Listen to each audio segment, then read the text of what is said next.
Que el Señor les bendiga. Un gozo escuchar al pastor Greg, especialmente hablando de los niños que se tienen que formar, porque acabo de ser abuelo junto con mi esposa. Estamos muy contentos por eso y es un gozo también compartir la palabra en este tiempo. Les invito a abrir sus Biblias en el libro de Colosenses. Colosenses capítulo 1. Colosenses capítulo 1. Y lo que quisiera compartir con ustedes son algunos pensamientos que tienen que ver con cómo podemos recuperar la esencia del discipulado. ¿Tiene la Biblia algún plan? ¿Tiene alguna evidencia? ¿Tiene algún texto que nos ayude a nosotros a concentrarnos y pensar seriamente en este tiempo donde hay personas que tienden a complicar el discipulado, es decir, poniéndole algunas cargas demasiado difíciles de llevar o simplificar el discipulado también? No enseñando lo que se debe o remitiéndolo a técnicas, prácticas y métodos distintos. Vamos a leer un texto en las Escrituras de Colosenses capítulo 1 y vamos a leer desde el versículo 24 hasta el versículo 29. Colosenses capítulo 1, versículos 24 al 29. Estoy leyendo de la nueva versión, Nueva Biblia de las Américas. Y dice así: Ahora me alegro de mis sufrimientos por ustedes y en mi carne, completando lo que falta de las aflicciones de Cristo, hago mi parte por su cuerpo, que es la iglesia. De esta iglesia fui hecho ministro conforme a la administración de Dios que me fue dada para beneficio de ustedes, a fin de llevar a cabo la predicación de la palabra de Dios, es decir, el misterio que ha estado oculto desde los siglos y generaciones, pero que ahora ha sido manifestado a sus santos. A estos Dios quiso dar a conocer cuáles son las riquezas de la gloria de este misterio entre los gentiles, que es Cristo en ustedes, la esperanza de gloria. A Él nosotros proclamamos, amonestando a todos los hombres y enseñando a todos los hombres con toda sabiduría, a fin de poder presentar a todo hombre perfecto en Cristo Jesús. Con este fin también trabajo, esforzándome según su poder, que obra poderosamente en mí. Porque quiero que sepan qué gran lucha tengo por ustedes y por los que están en la Odisea y por todos los que me han visto en persona, los que no me han visto en persona. Espero que con esto sean alentados sus corazones y unidos en amor alcancen todas las riquezas que proceden de una plena seguridad de comprensión, resultando en un verdadero conocimiento del misterio de Dios, es decir, de Cristo, en quien están escondidos todos los tesoros de la sabiduría y del conocimiento. Esto lo digo para que nadie los engañe con razonamientos persuasivos, porque aunque estoy ausente en el cuerpo, sin embargo estoy con ustedes en espíritu, regocijándome al ver su buena disciplina y la estabilidad de la fe de ustedes en Cristo. Vamos a orar. Padre, te damos gracias por la dirección que nos da tu palabra. Te agradecemos mucho por el ejemplo del apóstol Pablo. Él dijo: sed imitadores de mí, así como yo de Cristo. Así que podemos tener la confianza que siguiendo el ejemplo de Pablo estaríamos imitando al Señor Jesucristo, además de todos los textos que tenemos que nos ayudan con ese propósito. Bendice tu palabra, te rogamos, en el nombre del Señor Jesucristo. Amén. Mi propósito es no dar una serie de principios, tanto para evitar lo que sería una complicación del discipulado o una simplificación del discipulado, sino algo que nos ayuda a orientarnos en nuestra postura y filosofía ministerial que debemos tener como cristianos individuales y como iglesia y como pastores. Tanto el discípulo como también el discipulador. ¿Qué es un discipulado eficaz? ¿Qué es lo que promueve un discipulado eficaz en definitiva? Y como tenemos un tiempo limitado, queremos usarlo correctamente, y yo quisiera compartir 6 sencillas cosas. Quiero que aprendamos la importancia de discipular con teología, de discipular con gozo, de discipular con sufrimiento, de discipular con obediencia, discipular con un objetivo claro y discipular con esperanza y poder. Gracias al pastor Greg, que ya adelantó bastante de lo que tengo que enseñar, pero es un gozo poder repasarlo. Ahora, Pablo está escribiendo a los colosenses y está escribiendo desde la cárcel. El apóstol Pablo escribió Colosenses, Filipenses, Efesios, Primera de Timoteo, Filemón, desde la cárcel por allí en los años 60 al 62. La obra en Colosas no la comenzó el apóstol Pablo, la comenzó Epafras. probablemente que era el pastor de la iglesia y quizá uno de los convertidos de Pablo en Asia. Según Hechos 19, nos dice que todo Asia escuchó el evangelio mientras el apóstol Pablo estaba predicando durante 3 años y medio en Éfeso. Los colosenses tenían buena doctrina, pero estaban siendo atacados por una serie de doctrinas y principios que no tenían nada que ver con el evangelio, de los gnósticos y los judaizantes, que les proponían que había un conocimiento superior. De acuerdo al apóstol Pablo, los colosenses tenían un buen orden en su vida, pero igualmente es evidente que Epafras llegó y comunicó a Pablo esta preocupación, y el apóstol Pablo decide escribir esta carta. Cristo es suficiente. 3 veces menciona, como en Efesios, que Cristo es la cabeza. Y Pablo está hablando desde sus prisiones, pero lo que me interesa de esto es que los principios que vamos a ver aquí son principios eficaces, y especialmente porque el apóstol Pablo se los comparte a personas que nunca vio. Sabemos que esto es importante porque no solamente no vio a los colosenses, sino que tampoco vio a los de la Odisea, tampoco vio a los de Hierápolis, y él recomendó a los colosenses que la carta de la Odisea la lean ellos y que la carta de los colosenses la lean los de la Odisea en capítulo 4. Por lo tanto, no tiene nada que ver que una persona esté presente o no. Aquí hay principios que nosotros podemos tener y que nosotros debemos practicar en nuestra vida. Este es un texto importante para establecer la base del discipulado y son asuntos fundamentales. Pero quiero que veamos primero por qué nosotros necesitamos discipular con teología. Y para esto quiero remitirme a unos versículos anteriores a los que hemos leído en el capítulo 1, versículo 21. Fíjense lo que dice. Y aunque ustedes estaban antes alejados y eran de ánimo hostil, ocupados en malas obras, sin embargo, ahora Dios los ha reconciliado en Cristo, en su cuerpo de carne, mediante su muerte, a fin de presentarlos santos, sin mancha e irreprensibles delante de Él. Esto Él hará si en verdad permanecen en la fe, bien cimentados y constantes, sin moverse de la esperanza del Evangelio que han oído, que fue proclamado a toda la creación debajo del cielo y del cual yo, Pablo, fui hecho ministro. En soteriología hay algo muy importante que se maneja en toda esta doctrina y que es un banco de 3 patas. Me refiero a la justificación, a la santificación y a la glorificación. Este patrón está en el libro de Colosenses, como acabamos de leerlo en estos versículos. No tenemos tiempo de desmenuzarlo completamente, pero Pablo habla de cómo ellos fueron salvados, de cómo ellos tenían que andar y de cuál era la esperanza que ellos tenían. Ya lo hizo al principio del capítulo 1 y también lo hará en capítulo 3. Si pues habéis resucitado con Cristo, buscad las cosas de arriba, donde está Cristo sentado a la diestra de Dios. Cuando Cristo vuestra vida se manifieste, entonces vosotros también seréis manifestados con Él en gloria. Justificación, santificación y glorificación.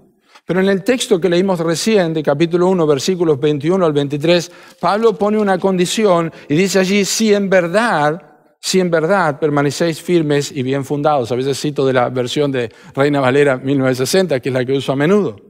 Pero ¿por qué hablo de discipular con teología?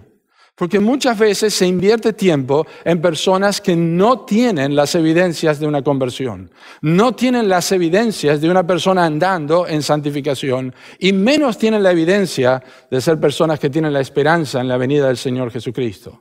En Argentina le llamamos creyentes carretilla.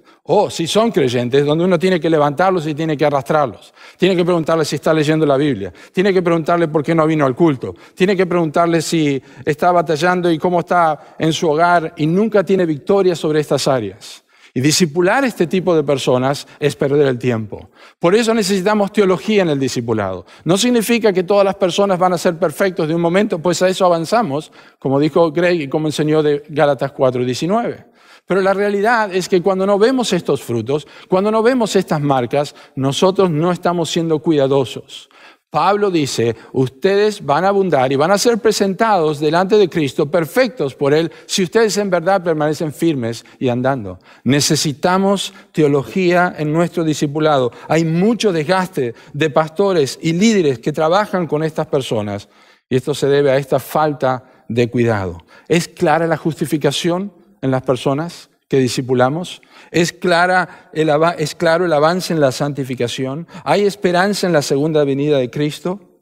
Pablo lo repite una y otra vez. Y haremos bien en prestar atención a estos principios en nuestro discipulado y verificar esto correctamente. Pero también, y ahora sí en versículo 24, nosotros necesitamos ser discípulos, discipuladores, y la iglesia debe ser un cuerpo de discipuladores llenos de gozo. Pablo dice en versículo 24, ahora me alegro de mis sufrimientos. Ahora me alegro de mis sufrimientos. Hay una música que está detrás de todas las cartas de Pablo, pero especialmente aquí. Y esta música tiene un nombre, y este nombre es ejemplo. El discipulado se trata de ejemplo. Cristo dijo, ejemplo os he dado. Pablo dijo, sed imitadores de mí. En Hechos capítulo 20 dice, vosotros sabéis cómo me he comportado entre vosotros desde el primer día que entré en Asia hasta ahora. A los filipenses también les dijo, sed imitadores de mí. Y esto es crucial porque nuestro texto y contexto claramente nos enseña que lo que Pablo está haciendo por otros. Y mientras está haciendo esto por otros, Pablo tiene un discipulado lleno de gozo. Observen, ahora me alegro de mis sufrimientos por ustedes. Y en mi carne, completando lo que falta de las aflicciones de Cristo, hago mi parte por su cuerpo, que es la iglesia. Más adelante, en versículo 1 de capítulo 2, dice, porque quiero que sepan qué gran lucha tengo por ustedes y por los que están en la Odisea. La batalla del apóstol Pablo era de un discipulado con gozo, un discipulado con alegría. El gozo es necesario en el discipulado y sin gozo es imposible discipular correctamente. De hecho, es imposible servir. Hay muchísimos lugares en las Escrituras donde el gozo está relacionado con el sufrimiento. Las bienaventuranzas del Señor Jesucristo. Mateo capítulo 5, versículos 11 y 12. Hechos capítulo 5, versículo 41. Ellos tuvieron gozo por haber sufrido por causa del nombre del Señor. Nos gloriamos y nos gozamos en las tribulaciones, dice Romanos 5. Segunda de Corintios capítulo 7, versículo 4, dice que abundamos de gozo en nuestras tribulaciones. Filipenses capítulo 2, versículos 17 y 18, dice, aunque sea derramado en libación el sacrificio, me gozo y me gozaré. Hebreos 12:2 nos dice que el Señor Jesucristo, por el gozo que tenía delante de él, sufrió la cruz, menospreciando el oprobio. Y ya en el Antiguo Testamento, Nehemías dijo, el gozo del Señor es vuestra fortaleza. ¿Cómo podemos discipular con gozo? De una sola forma. Y es recordando que no merecemos nada y lo tenemos todo. Y todo lo hemos recibido. Dice el pastor John MacArthur, en el ministerio, mientras mantengas la humildad, puedes mantener el gozo, pero tan pronto como llegas a pensar que no estás recibiendo lo que mereces, que eres mejor de lo que estás recibiendo, estás en un gran problema. Entonces te amargás, entonces llegás a quejarte y has perdido el gozo del ministerio. Pablo estaba gozoso por lo que hacía por otros. Y las personas que están observando a los pastores y aquellos que discipulan, están observando su actitud, su ejemplo de gozo en lo que están haciendo. Es cierto, el apóstol Pablo dijo a los tesalonicenses que ellos eran su gozo y su corona. Se gozaba en el ministerio que tenía con los tesalonicenses. No estaba apesadumbrado, sino que servía con gozo. Pero observen también que no solamente estas dos cosas, discipular con teología y discipular con gozo, pero también discipular con sufrimiento, abiertos y dispuestos a sufrir. El versículo 24 dice, me alegro de mis sufrimientos por ustedes y en mi carne, completando lo que falta de las aflicciones de Cristo. Hago mi parte por su cuerpo, que es la iglesia. Es un asunto básico, el sufrimiento. Ahora, Pablo obviamente no está diciendo que Cristo no había sufrido lo suficiente. Cristo sufrió completamente. De hecho, la palabra que usa aquí el apóstol Pablo para sufrimiento es una palabra que nunca tiene que ver con los sufrimientos del Calvario de Cristo, sino que tienen que ver con los vituperios que él tuvo durante su ministerio. Básicamente, Pablo está diciendo esto. Como Cristo no está presente, yo estoy recibiendo los golpes. Él dijo a los Gálatas, Yo llevo en mi carne, en mi cuerpo, las marcas del Señor Jesucristo. De este sufrimiento estamos hablando. No necesariamente estamos hablando de látigos y golpes, estamos hablando de ser identificados con Cristo. Y cada discipulador necesita cumplir en su carne lo que falta de las aflicciones de Cristo por su cuerpo, que es la iglesia. Aflicciones son parte del discipulado. Él dijo a los filipenses en capítulo 1, versículo 29, a vosotros os es concedido a causa de Cristo, no solo que creáis en Él, sino también que padezcáis por Él. ¿Se dan cuenta? Padecer por causa de Cristo se nos concede. No todos pueden hacer esto. No todos tienen este privilegio. Solamente los hijos de Dios y los discipuladores eficaces. Discipular es ejemplificar. Y a través de esto, nosotros formamos las vidas de otros que observan cómo la vida de Cristo se está formando en nosotros, como pastores y discipuladores, como miembros de la iglesia. La gran comisión dada a los apóstoles, luego dada a toda la iglesia y en el libro de Hechos cumplido y todos los mandatos en el Nuevo Testamento. Pero son sufrimientos que no son a favor de Pablo, sino a favor de la iglesia. Sufro por ustedes. Sufro por ustedes. Nos gozamos de ser participantes de los padecimientos de Cristo, porque el sufrimiento del discipulador le capacita para servir a otros. Pablo dijo, así como abundan las aflicciones de Cristo, también abunda la consolación. Nosotros somos como Él es en este mundo. El sufrimiento del discipulador le capacita para asistir a los que sufren. Hebreos 10:33 dice que las tribulaciones de las personas a quienes estaban recibiendo las palabras del autor de Hebreos, dice que estas personas eran espectáculo al mundo y con gozo sufristeis las cosas que sufristeis y habéis sido espectáculo al mundo. Ejemplos. Debemos discipular con sufrimiento, pero también, y muy importante, versículo 25, debemos discipular con obediencia. Dice, de esta iglesia fui hecho ministro conforme a la administración de Dios, que me fue dada para beneficio de ustedes, a fin de llevar a cabo la predicación de la palabra de Dios. Esta es la convicción puntual que tenía Pablo, y era una labor puntual. Por un lado, llamado, y por otro lado, una encomendación de parte de Dios. Él ya se presentó como ministro en versículo 23, que nosotros ya leímos. Yo fui hecho ministro. Pablo, fui hecho ministro. Él ya se presentó así. ¿Dónde comenzó esto? En Hechos capítulo 9. Y ni siquiera fue Pablo el que recibió esto. Él dijo, Señor, ¿quién eres? Yo soy Jesús, ¿qué quieres que yo haga? Ve a la calle que se llama derecha y ahí se te dirá lo que tienes que hacer. Pero fue Ananías quien escuchó las palabras, discípulo de Cristo, escuchó las palabras de Jesús. Le dijo, ve porque instrumento escogido me es este para que anuncie mi nombre a todos los gentiles y a los judíos.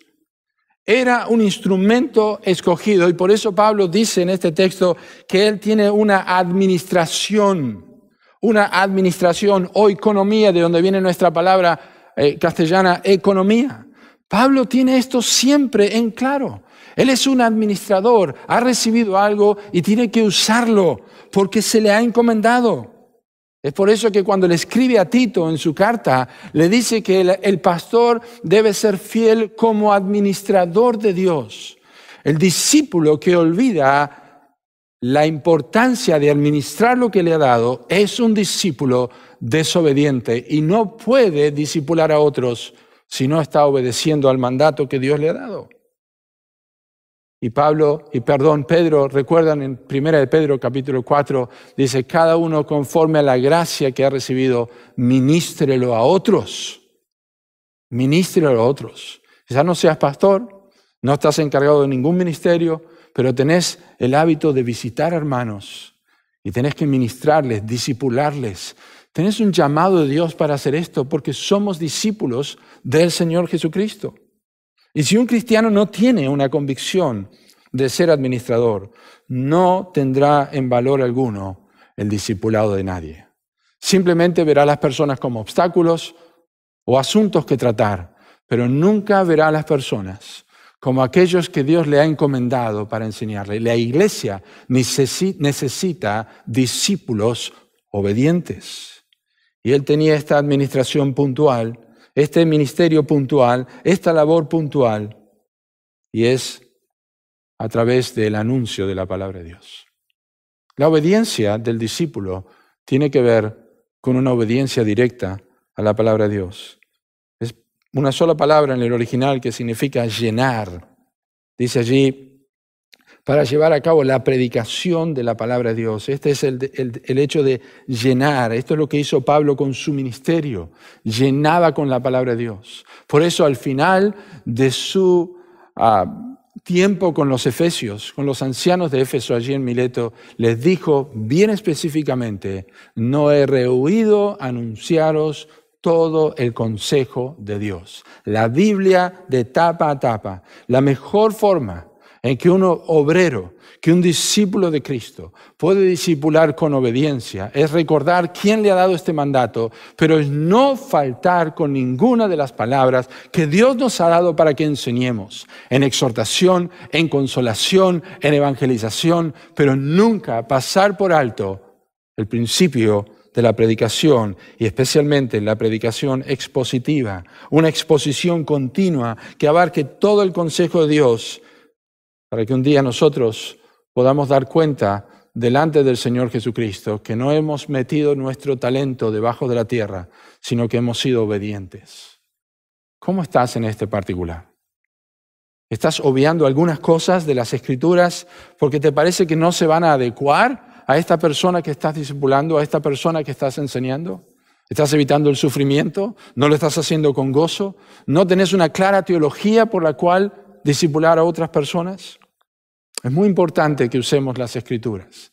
La mejor preparación que puede tener un discípulo es conocer las Escrituras. Y para eso tenés que leer las Escrituras todos los días, todos los años de tu vida, de principio al final, empaparte en las Escrituras. Y esto es verdad porque Pablo le dijo a los colosenses, la palabra de Cristo mora en abundancia en vosotros, enseñándoos y exhortándoos en toda sabiduría. Es la Escritura, que es una comparación que hace los Efesios y les dice que deben ser llenos del Espíritu Santo, que es la misma cosa, llenos de la palabra de Dios. Pero observen, hay algo más en versículos 26 y 27, nos enseña que debemos tener un objetivo mayor. Es un objetivo claro en el discipulado. Y dice allí, es decir, el misterio que ha estado oculto desde los siglos y generaciones, pero que ahora ha sido manifestado a sus santos. A estos, Dios quiso dar a conocer cuáles son las riquezas de la gloria de este misterio entre los gentiles, que es Cristo en ustedes, la esperanza de gloria. Hay una sola cosa que nos ayuda a recuperar la esencia del discipulado. Y nos reímos un poco con Greg antes cuando compartíamos algunos de los pensamientos que íbamos a compartir, pero yo agradezco que me ayudó con el tiempo, porque lo que acabamos de escuchar de Gálatas 4:19 es esto. No hay mayor objetivo saber que Cristo está formado en la vida de los cristianos, y es Cristo en ustedes la esperanza de gloria. El cristianismo es la única religión que tiene a su fundador en su corazón.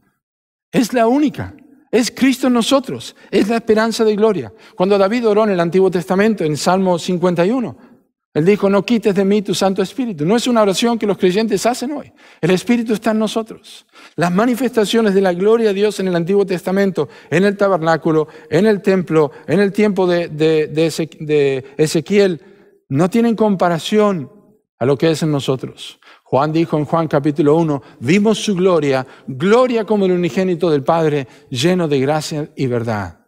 Y en ese mismo evangelio, el Señor Jesucristo dijo, vendremos y haremos morada con Él, con aquel que guarda su palabra.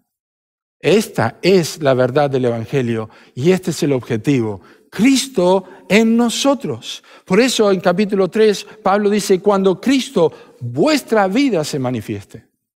Juan dijo, el que tiene al Hijo, tiene la vida. El que no tiene al Hijo de Dios, no tiene la vida. Entonces el objetivo del discipulador y del discípulo tiene que ver con este anuncio, tiene que ver con enseñar de tal manera que quien es discípulo pueda percibir la riqueza de esta verdad. El discipulador no enseña métodos, el discipulador no enseña principios, el discipulador enseña una persona, es Jesucristo. Este es el objetivo principal.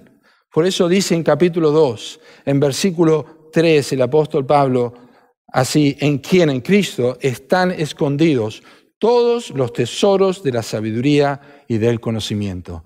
Predica a Cristo, señala a Cristo y será suficiente para ver discípulos formados a su imagen. Él es la esperanza de gloria. Él es la esperanza de gloria. Y observen también, porque esto se transforma en un método eficaz de discipulado. Señalar a Cristo. Quisiéramos ver a Jesús, dijeron unos griegos a Felipe y Andrés, quisiéramos ver a Jesús. Esa es nuestra meta. Los hombres que querían encarcelar a Pedro y a Juan y a los discípulos se maravillaban y les reconocían, Hechos 4:13, que habían estado con Jesús. Pero también, y por último, necesitamos discipular con esperanza y en el poder de Dios. Dice versículo 27, 28 y 29. A Él nosotros proclamamos amonestando a todos los hombres, enseñando a todos los hombres con toda sabiduría, a fin de poder presentar a todo hombre perfecto en Cristo Jesús. Con este fin también trabajo, esforzándome según su poder que obra poderosamente en mí. Antes en capítulo 1, Pablo dijo que Cristo nos va a presentar delante de su gloria, que Él nos va a presentar irreprensibles delante de Él. Ahora Pablo dice, nosotros trabajamos para presentar perfecto en Cristo Jesús a todo hombre. Esto es la realidad de la soberanía de Dios y la responsabilidad del hombre. Pero Pablo dice, yo hago esto, yo trabajo esforzándome. Se necesita un esfuerzo en el discipulado. No se necesita más dinero para la obra misionera, aunque es importante. Lo que se necesita es trabajo, se necesita esfuerzo, se necesita tiempo. Pero en el poder de Dios, en el poder de Dios, presentar perfecto en Cristo Jesús a todo hombre. Y por supuesto, Pablo no está diciendo, esto es algo que vamos a terminar acá, es algo que se va a cumplir acá, porque no es así. Nosotros sabemos que no, pero estamos trabajando en esto.